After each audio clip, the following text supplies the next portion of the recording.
Here are a few slides and photographs of the 10 years since I retired in 2009 up to 2019. Here we are, Sarah and I, rejoicing against the Himalayas in the village which we visited so often over the previous 20-30 years. Apologies for the hazy quality of a number of these, but perhaps you can use it as symbolic of the haziness of memory. Some are clearer, as of our boat, which we bought just before I retired.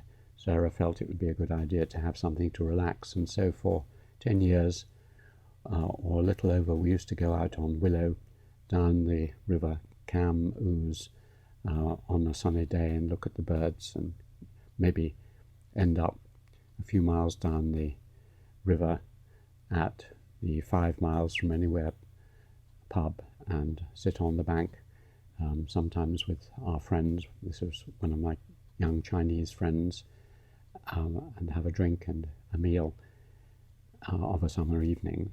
So that was a very relaxing thing to do as part of the balance between work and other things, trying not to overwork during retirement. We also increasingly enjoyed our garden, and this is a corner of that garden with the Japanese tea house on the right and part of our barns on the left. This was the place where I would go, the tea house, to do first drafts of my writing, because this became an extremely productive time in terms of writing, far less pressure of other things like administration, obviously, and teaching. So I could devote myself to writing. We also visited China every year, and this is one occasion when we went to a studio in Beijing, and our friend on the left had surprised us by, from a photograph, painting Sarah and I from this photograph and presenting us with this lovely oil painting, which we now have proudly displayed in our barn. The visits to China were often work-related, but also, of course, socially lovely. And here I am dancing late at night in Nanjing with one of our, or Shenzhen, I think it is, with one of our friends. So one could become young again on these visits, and while largely forgotten in Cambridge, become a more important figure abroad. The central place where we were working was this barn, which was why we'd bought the house in the first place, and with its cherry tree on the right and its pear tree on the left, and attic filled with all my boxes of papers since childhood, this became a quiet escape back and across the world for all the writings. From the spiral staircase inside it, which took you up to the attic, looking down, you can see me on the right with my hat on there, surrounded by books, by papers, by films, able to travel anywhere I liked in the world, in time and space, and also obviously increasingly with the internet to back up what I already knew and write my books.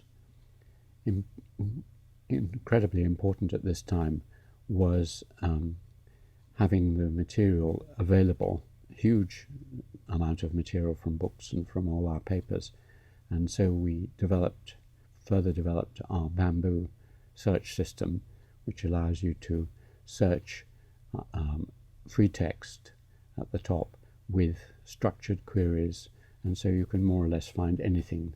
I can find anything I want immediately through this system, and the results would come out. It was a multimedia system, so you could go to Kyoto, a slide in 1990 that we'd taken in Kyoto of a certain subject, and you could play bits of film.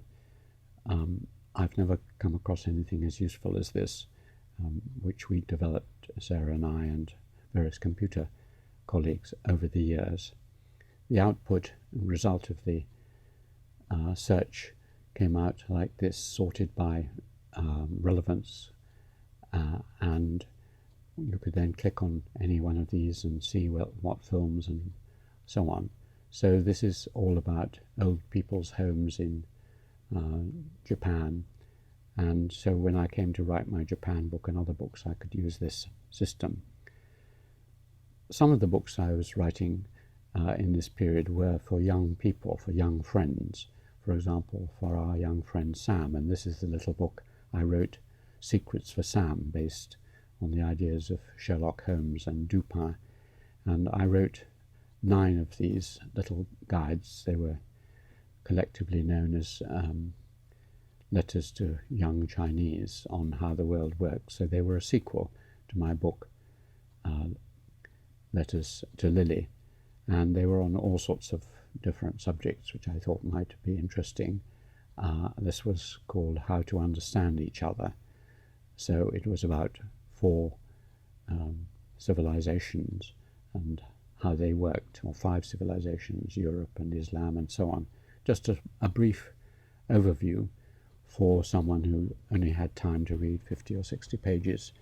And these are all being translated into Chinese for young Chinese. Another one was how to explore the world, because I've always been interested in the methodology of research. So how do you actually find things out? And then when you found things out, how do you communicate them to other people? So the art of writing and the art of researching. Several of the 9 books were on this. I also took some of my long and little read books on great thinkers like Adam Smith and Montesquieu and de Tocqueville, and turned them into small books, which again are going to be translated into Chinese. And I added a couple, one on Malthus and one on various great thinkers from David Hume onwards. And this Great Thinkers series of 7 books was another project at this time. The biggest project, though, was my autobiography, and I've talked about that elsewhere. This has ended up, after 10 years, in 8 volumes, up to the age of 30. And this was the first one that I wrote alongside of one on the school. This is Dorset Days, and takes me back from the age of 8 to 13. And this was published by a desktop publisher, and was my first experiment with desktop publishing. Later I moved on, and this is the one on Oxford undergraduate, returning to my college at Oxford, Worcester College. And the sequence then takes you through Oxford postgraduate to fieldwork and becoming an anthropologist. I continued also to work on Cambridge and its colleges and its culture. I'd written the longer book, Reflections on Cambridge, just as I retired, and this is a second edition, because at this time, or about 2016, with Zilan Wang, we set up our own publishing company, Cam Rivers Publishing, and so this was one of the first books we published, second edition, with a new chapter on Reflections on Cambridge. We also published 4 other books on Cambridge, or 3 other books. One of them was on King's College, A Personal View, which, with maps and short descriptions of the famous people and the events and the history of the college, was a guide for visitors to King's, based on all the stories and things I'd heard and a little bit of extra research about King's College. And this was one of 2 books I wrote about King's. The second was King's College, the community, and this was a little bit deeper, explaining the sense of humour, the culture, the politics, the economics, and showing some of the famous people who'd been to the college. This writing and all the research in China and elsewhere was largely made possible by support through these years and earlier from various kind friends. This is George Appel, who made it possible for me to support my Chinese students during my last few years in Cambridge with scholarships. He gave me a research fund for studying and documenting Chinese ethnic minorities, and that's what a number of them did their work on. Another supporter was Whitney Duan, the lady on the left. She set up the Kai Feng Foundation, and I became a Kai Feng Fellow, and she endowed a set of lectureships at Tsinghua University. One of them was in the memory of the great philosopher and archaeologist and intellectual Wang Guwei, and I gave the first set of Wang Guwei lectures at Tsinghua University. This is the old gate of Tsinghua, the top science university of China, and became a visiting scholar at Tsinghua. And these lectures, which were a summation of all my work on England over the many years, which covered how England became so influential up to the time of its empire, called The Invention of the Modern World. And here is the Chinese, a poster for the Chinese edition of it. It became a bestseller in China, and I enormously enjoyed giving these lectures to large and attentive audiences. I've always enjoyed Chinese lecturing because the students are so keen and interested to hear about the world. And of course, while in England nothing happened in the way of book launches much for many years, in China they took some attention, so I would go on one or two book tours, signing copies of the book, always making you feel important as an author. So The Invention of the Modern World was one attempt at cross-comparative analysis. Another one, which was also published by Cam Rivers Publishing, was a book comparing China, Japan, Europe, and the Eurosphere. The comparative analysis, the map here shows the different civilizations. So this was a book I wrote in the about 2014-15.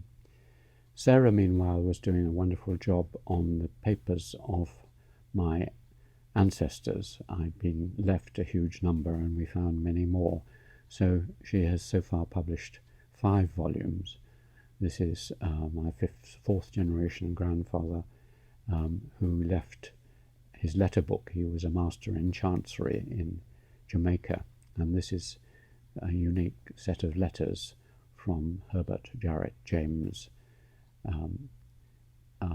to all sorts of people. He kept copies of them, and so she edited these, a huge job, and then we published them ourselves. Another set of very good letters was from a West Country solicitor, John Jones, another thread of my family, and his endearing letters to his sister and other people are another of the 5 volumes. I was also working and then publishing the books, many of them unpublished and unfinished, of my mother, Iris Macfarlane. One of them was on her time moving to a Hebridean croft in 1968. This is called Ennui in Dreams. Of course, the rest of it is Behold the Hebrides. And it's a book based on her 40 articles for the Scotsman, and a lovely philosophical, poetic reflection on a culture shock of moving to a Gaelic-speaking community. My mother had also written a book published in India originally, Daughters of the Empire, about 4 generations of her female line of family down to herself. And this Daughters of the Empire was published again by Cam Rivers Publishing. I kept contact also, we kept contact with Nepal and continued to work with our friends there. Indra Bahadur Gurung, with whom I'd written my first little book, A Guide to the Gurungs. We visited him, and during these years we made a few further trips, though not as frequently, because obviously we were in our 70s and it was more of an effort. But we were also passing on what we'd learnt to a future generation of younger Gurungs, one of whom was my former master's student, Tek Bahadur Gurung, who is here with headless, sadly, but there he is, with his wife Anita on the banks of a great lake in China, where he has just completed his PhD thesis. Letters to Lily, which I had finished in the last years as a teacher at Cambridge, was attracted the attention of an internet publisher, and he decided that it would make a lovely cartoon series, animation series, where I would explain to my granddaughter Lily. We'd wander around the world and she would ask me questions, and in each 5-minute cartoon I'd try and tell her about witchcraft or love or whatever. And the first 12 of these has been launched in a pilot way, and we're hoping, if it goes well, to make a large series. The books on my own life and autobiography started off in collaboration with Jamie Bruce Lockhart in the centre with his wife Flip. Jamie had been a year above me at my two schools, the Dragon School and Sedbergh School, and he and I wrote the long version, Dragon Days, of our dragon book, and without his enormous enthusiasm and help, I'm not sure I would have ever got launched on the 8 volumes of autobiography. We were also very much involved with Chinese things at this time.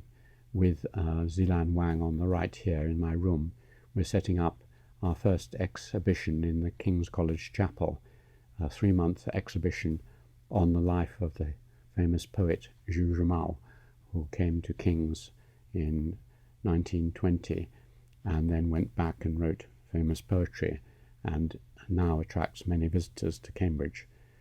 We worked closely with the chapel at King's. The Dean is there on the right giving an address, and not only had poetic exhibition, but here an art exhibition. So every year now we have art exhibitions in the chapel, and we also help the chapel choir and the King's Singers to go to China, which we've done a couple of times.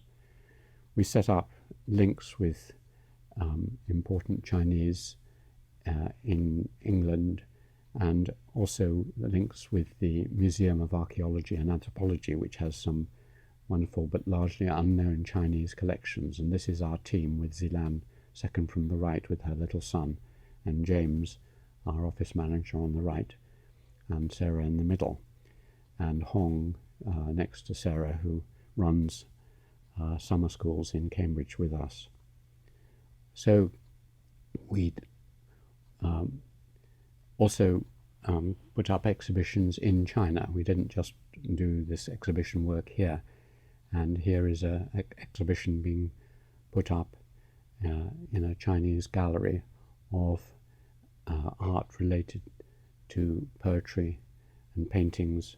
So we were trying to create a bridge between China and the West through poetry, painting, and also through gardens. And so last year we opened the first Chinese themed garden in Cambridge. This is an artist's impression of it, with a yin-yang garden with a bench behind, and all the trees and plants are sourced from southern China, around the area where Zhu Zhimao, the poet whose garden this is, came from. And this is just beside the bridge in King's College, with a memorial bench with Chinese inscription on it, and 2 young children enjoying the bench. This link of gardens, poetry, painting, music, kunchu, opera, and so on, is a lovely non-political way to bring mutual understanding between the East and West. And it comes to a head every year when we have a Zhu Zhimao festival in Cambridge. On this particular occasion, for instance, the man standing next to me, the taller man, is Bei Dao, who is probably the most distinguished living Chinese poet. His poetry was read out at Tiananmen and so on. And on the far end, next to Zilan in red, is the poet's grandson, Tony Shu. So these events occur each year. We also host important delegations from China. The man on the right is the Deputy Minister of Education for China, which is given 1.4 billion people, and the enthusiasm for education in China a pretty important role. And we're having lunch in the Provost's dining room in King's College and hosting him, and he became a friend, and we've met him several times since then. We would also host visitors from London, the ambassador, and also delegations of all kinds, bankers, teachers, local government officials, and each year run a number of summer training courses to introduce them not to banking or whatever, but mainly to Western culture, so they could understand international relations better. When we went to China, we would set up links, and particularly with, at the moment, with Buddhist organizations. This is the abbot of a very big and important monastery just outside Shenzhen, who supported some of our exhibitions, and with him and with other distinguished Chinese monks, we are working on Buddhist projects. The musical exchanges included, as I'd mentioned, taking King's College Choir, and these are the choir boys from King's College Choir here, with Stephen Cleabury, the director of music, in the middle, and they're watching a Kunchu opera performance. Kunchu is the southern form of opera, very beautiful, and the choir boys were invited up and sang on the stage, and later sang 2 songs in Chinese, which we recorded. These are Kunchu performance. We've had them over 3 times to Cambridge. Here they are dancing on the lawn behind the college with the chapel behind.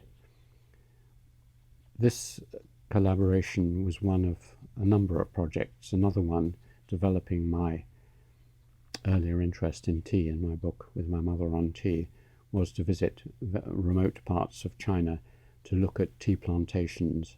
And here I'm with another of my Chinese PhD students, Ma Xiao, on the right, and we are visiting the area where tea really started in Yunnan. It started in the Bulong Mountains, and then some of the best tea in the world comes Pu'er tea and other comes from that area. And so this is one of our many visits to Yunnan. We also ran not only bankers' summer schools, but also summer schools for students, and this turned out to be rather tricky because they're younger and wilder, so we don't do this as much. But in 2017 we had a group of Chinese students. On the left is a very close friend of mine, Yu Chen, who was one of our artistic friends and had studied at Cambridge. We crisscrossed China every year, and one day I hope to gather together our diaries and films of these visits, something like 17 visits now, and this is just showing 1 year's trip. Obviously the long lines are air flights, but we would go from Beijing to Chengdu and so on, back and forth across China, not just to the great cities, but particularly as an anthropologist I was interested in the countryside. And so this is on one of our travels by car across more remote areas. This is a brick kiln, and so as you can see I'm filming here, so I've got hundreds of hours of film of these travels across China, remote areas of Sichuan, Yunnan, Guizhou and so on, as well as the huge cities on the east coast. I was a visiting professor for 5 years at Sichuan University, and here we are with our friends in Sichuan. I gave lectures each year and talked to the students, and we had projects on transferring some of our database methods and some of our films and files to Sichuan as a collaborative project. The great thing that we really enjoyed was the friendship with young Chinese, and these are 4 of my closest friends at a meal in Beijing. On the left is the filmmaker Zhu Bei, and then another friend, and then 2 of my PhD students. And so I've got some of my books spread around the table, and enjoying this meal of friendship renewed every year on our visits there and when they visit us in Cambridge. Very important was having an excellent translator, and this is Xiao Long, who has translated 5 of my books into Chinese for commercial press. She's an absolutely superb translator and the mother of one of my PhD students, and so with her help my books have become quite well known in China. Through that writing and visiting, I became better known to the Chinese media. So here I am in a CCTV broadcast. I've given 2 or 3 of these this year, because while I'm critical of many things Chinese, I'm also sympathetic, because I understand enough about China to know why it's doing some pretty strange things, and also I know enough about us to know that we have plenty to be equally critical about in our treatment of China. The project which we set up, the Cambridge Rivers Project, deals with all these different aspects: culture, museums, databases, gardens, and so on. And this is an annual report for that. The important thing, though, is to keep up old friendships as well as building up new ones. And among our older friends were Kenichi and Toshiko, with whom I'd written the Japan book. And so we revisited Japan a couple of times, and again enormously enjoyed the extraordinary, amazing culture of Japan, not to mention its rather nice food. The project of Cam Rivers expanded from just myself and Zilan on a sofa with a mobile phone to having our own first office, which is above the King's Centre. The room above is our office where interns and our staff work. Still very small, but at least we had a beautiful room looking out on the college there. And then a new initiative in the last couple of months is to open our first Cambridge China Gallery, which is just opposite the Fitzwilliam Museum in Cambridge. The one that there says Lotus is now the Cam Rivers Arts Gallery, a 15th century house where we can also have tea ceremonies. There's a room at the back where we serve Chinese tea to certain guests and have training sessions in Chinese tea. So it's been a hugely productive and exciting, the happiest 10 years of my life, I think. And in one way or another, either privately published or through Cam Rivers Publishing, I've brought out about 40 books, including those of Sarah's 5 books and my mother's books. So it's more than double the book production of my previous life, and I now wait with interest and anticipation the next 10 years.